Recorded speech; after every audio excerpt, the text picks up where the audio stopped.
Bienvenue Au cœur de l'info, il est 19h à Paris et la une de l'actualité législative avec le Rassemblement national et ses alliés qui réalisent à l'issue de ce premier tour une percée historique. 19h10, le débat il est consacré aux législatives avec cette campagne pour le second tour qui a démarré. Quels sont les enseignements des résultats du premier tour? Quelles sont les stratégies des différents partis en cas de triangulaire? Quel scénario possible? Voilà les questions que nous allons poser à nos invités. 19h10, le débat. Les réactions internationales aux résultats du premier tour de ce scrutin législatif. Il y en a beaucoup. En l'occurrence, la réaction de l'Italie. La diabolisation de l'extrême droite ne fonctionne plus. C'est réjoui Giorgia Meloni, la chef du gouvernement italien, en réaction au score historique du RN aux législatives à l'issue du premier tour.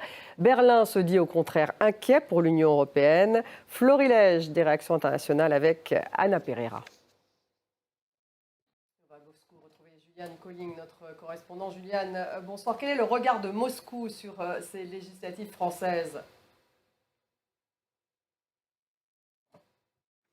Le second tour de ces législatives vont dépendre de ce qu'on appelle les triangulaires. Alors, quelles sont les consignes de vote? Le nouveau Front populaire appelle ses candidats arrivés troisième à se désister. Idem au sein de la majorité. Mais vous allez voir qu'il y a des dissensions. Alexandre Pérou et Samuel Guibou.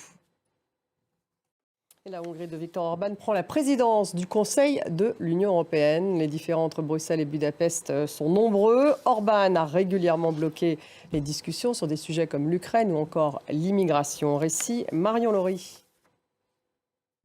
Merci de nous avoir suivis. Restez avec nous, on se retrouve dans quelques minutes pour le débat consacré aux législatives. Quels sont les enseignements du premier tour? Quelles sont les stratégies des différents partis en cas de triangulaire? Quels sont les scénarios possibles? Les questions que nous allons poser à nos invités dans quelques minutes.